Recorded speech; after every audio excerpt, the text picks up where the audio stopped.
Concernant le projet professionnel, il y a certaines erreurs à éviter.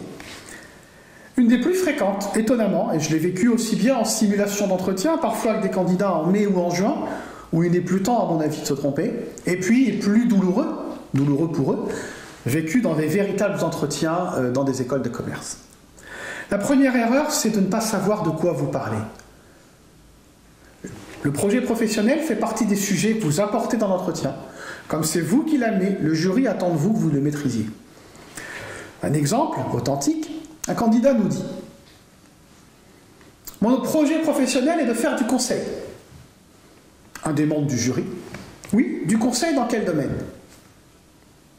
Réponse de l'élève « Du conseil en stratégie, bien sûr. » Et là, bim, un autre membre du jury lui dit « Moi, je fais du conseil en RH. » Alors, un peu gênant, puisque visiblement pour le candidat, le conseil, c'est du conseil en strat, et que par ailleurs, le jury avait dit qu'il faisait du conseil en RH en début d'entretien.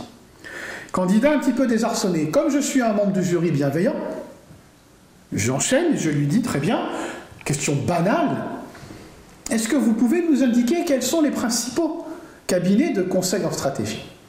Réponse du candidat, d'un air un peu hautain, « Ben oui, bien entendu, KPMG, Pricewaterhouse, EY. » Ceux qui connaissent un peu le sujet auront compris qu'il s'agit de cabinets d'audit, les membres du jury le savent, et qu'on aurait préféré une réponse du type Bain, BCG, McKinsey.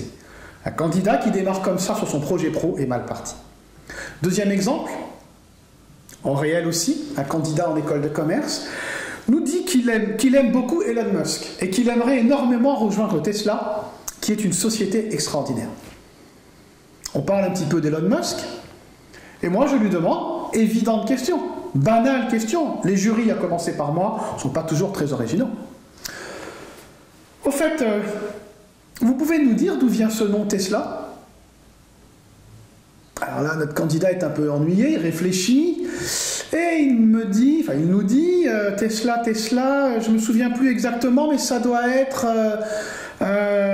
technological, électronique, pas du tout. Tesla, vous le savez, sinon vous irez voir sur Google ou sur un autre moteur de recherche. Tesla, c'est Nikola Tesla. C'est un inventeur, un chercheur, un type de génie, pour lequel Elon Musk a une admiration sans borne et à qui il a donné le nom de sa boîte. J'admire beaucoup Elon Musk, mais je ne suis pas capable d'expliquer le nom de sa société. C'est pas crédible. Ce candidat ne peut pas avoir un 16.